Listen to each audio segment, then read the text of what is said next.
आज हम लोग को सबसे पहले पढ़ना है कि हमारा पर्यावरण और पारिस्थितिकी तंत्र किसे कहते हैं। आप देखते हैं, सबसे पहले पर्यावरण किसे कहते हैं। पर्यावरण शब्द है जो ये दो शब्दों से मिलकर बना है। परिधन आवरण, परिधन आवरण, जहाँ पर परि का अर्थ होता है चारों तरफ तथा आवरण का अर्थ होता है घिरा हुआ, अर्थात सभी मनुष्य या जीव जंतुओं को जिस वातावरण से चारों तरफ से घिरा होता है, चारों तरफ से घिरा होता है, उसी को हम लोग पर्यावरण कहते हैं। अर्थात मनुष्य के या सभी जीव जंतुओं को चारों तरफ से जिस वातावरण में घिरा रहता है वही पर्यावरण कहलाता है। अब पर्यावरण शब्द जो है यह 5 जून को मनाया जाता है। पर्यावरण दिवस जो होता है यह 5 जून को मनाया जाता है, जिससे आने वाली भविष्य के लिए ऑक्सीजन गैस की मात्रा खत्म न हो, तथा सरकार ने यह योजना अपनाई कि पर्यावरण को एक समान बनाए रखने के लिए 5 जून को पर्यावरण दिवस मनाया जाता है। आप अगर पूछता है कि पारिस्थितिकी तंत्र किसे कहते हैं, तो पारिस्थितिकी तंत्र वह तंत्र होता है एक ही वातावरण में पाए जाने वाले सभी जीव और जंतु, एक ही वातावरण में पाए जाने वाले सभी जीव और जंतु एक दूसरे से प्रभावित हो तो इसे पारिस्थितिकी तंत्र कहते हैं। अर्थात जो जीव एक दूसरे से प्रभावित रहेंगे उसी को पारिस्थितिकी तंत्र कहते हैं। अब जो पारिस्थितिकी तंत्र होता है, पारिस्थितिकी तंत्र की खोज एजी टेंसले ने, पारिस्थितिकी तंत्र की खोज एजी टेंसले ने 1935 ईस्वी में खोज किए थे। जो पारिस्थितिकी तंत्र है इसकी खोज एजी टेंसले ने 1935 ईस्वी में खोज किए थे। तथा अब पूछता है अपशिष्ट पदार्थ किसे कहते हैं, तो जितने सभी कूड़ा कचरा सामग्री या जिसका प्रयोग करने के बाद, जिन वस्तुओं का प्रयोग करने के बाद उन वस्तुओं को बेकार समझकर घर से बाहर फेंक देते हैं तो उसी को अपशिष्ट पदार्थ कहते हैं। अर्थात जितने सभी कूड़ा कचरे वाली वस्तु होती हैं ये सभी अपशिष्ट पदार्थ कहलाती हैं। अब पूछता है अपशिष्ट पदार्थ कितने प्रकार के होते हैं, तो ये निम्न 3 प्रकार के होते हैं।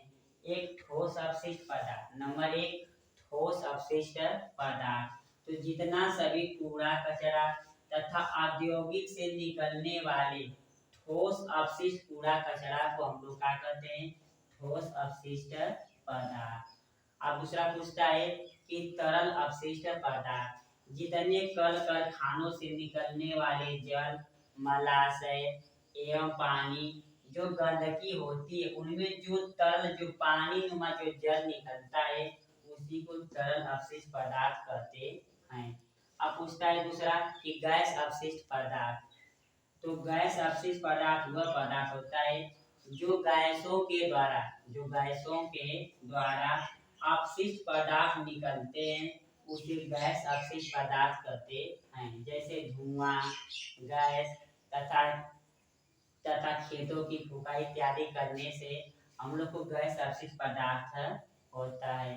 आप पूछता है पेपर में कि जैव निम्नलिखित पदार्थ किसे कहते हैं, तो जैव निम्नलिखित पदार्थ वह पदार्थ होता है जो सूक्ष्म जीवों के द्वारा कुछ समय बाद नष्ट हो जाते हैं और मिट्टी में पूरी तरह से अर्थात मिट्टी में मिल जाते हैं तो इसे जैव निम्नलिखित पदार्थ कहते हैं। अर्थात ऐसे जीव जो सूर्य की उपस्थिति में प्रकाश के कारण जो स्वयं मिट्टी में पूर्ण रूप से मिल जाते हैं उन्हें जैव निम्नलिखित पदार्थ कहते हैं। जैसे केला के छिलके सब्जियां ये सभी जैव निम्नलिखित पदार्थ होते हैं, क्योंकि इनका जीवन 4 से 5 दिन कहीं पर फेंकने कूड़ा कचरा तो 5 या 7 दिन के बाद इनमें छोटे छोटे जीव लग जाते हैं और लगने के बाद इन पदार्थों को धीरे धीरे नष्ट कर देते हैं।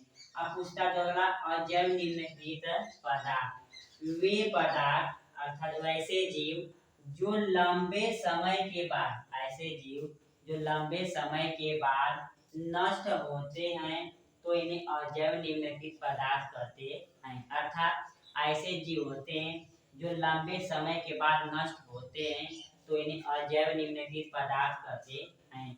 जैसे मोम, प्लास्टिक, कूड़ा कचरा तथा शीशा एवं कांच के पदार्थ ये सभी अजैव अपशिष्ट पदार्थ होते हैं।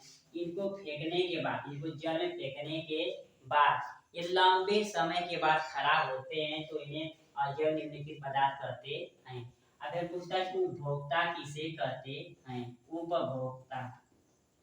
उपभोक्ता का अर्थ होता है भोजन को ग्रहण करने वाला।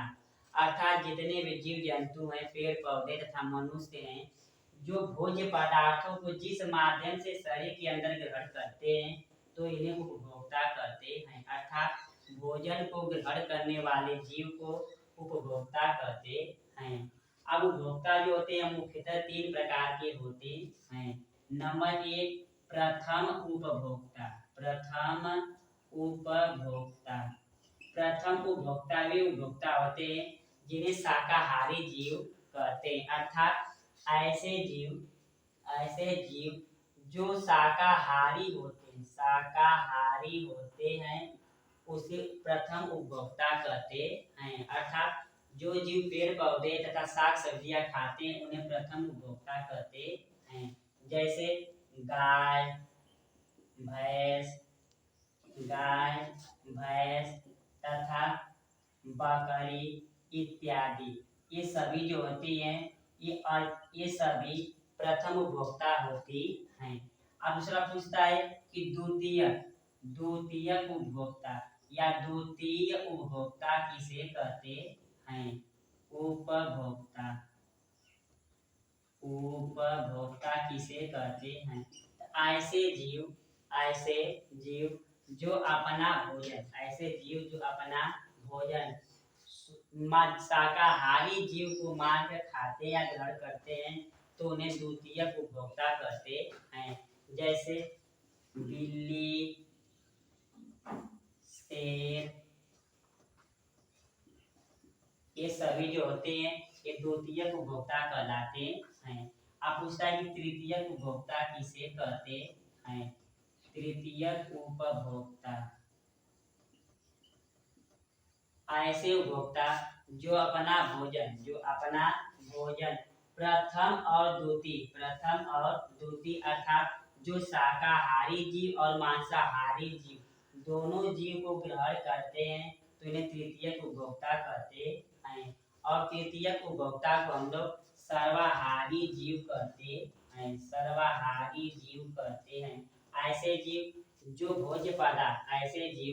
जो भोजन को मांस मछली के साथ साथ मांस मछली और शाकाहारी वस्तुओं या जीव को खाते हैं तो इन्हें तृतीय उपभोक्ता कहते हैं। अब पूछता है कि खाद्य श्रृंखला किसे कहते हैं और खाद्य जाल।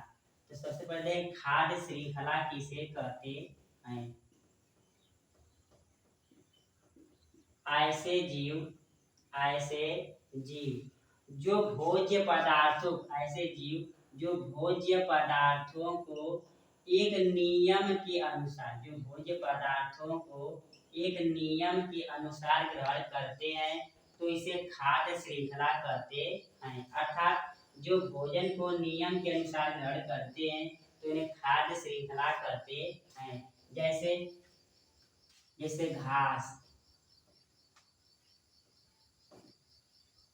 घास हो गया तो घास को टिड्डा,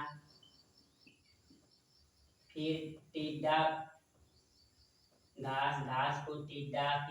को मेढक को मछली और मछली को मनुष्य। तो जो जीव या जंतु भोज्य पदार्थों को एक नियम अनुसार ग्रहण करते हैं तो इसे खाद्य श्रृंखला कहते हैं। अब उसका पूछता है खाद्य जाल किसे कहते हैं? तो खाद्य जाल वह जाल होता है जब कोई जीव भोज्य पदार्थों को अनियमित रूप से ग्रहण करते हैं तो इन्हें खाद्य जाल कहते हैं। जैसे कोई जीव जंतु जब एक भोज्य पदार्थों को अनियमित रूप से ग्रहण करते हैं तो इन्हें खाद्य जाल कहते हैं। जैसे घास कीड़ा मेढक था इसमें मेढक को लगा देंगे सांप, और सांप को लगा देंगे चील। तो एक जीव दूसरे जीव को अनियमित रूप से ग्रहण करते हैं तो इन्हें खाद्य का जाल कहते हैं। ये वीडियो अच्छा लगा तो लाइक और सब्सक्राइब और शेयर जरूर करें। धन्यवाद।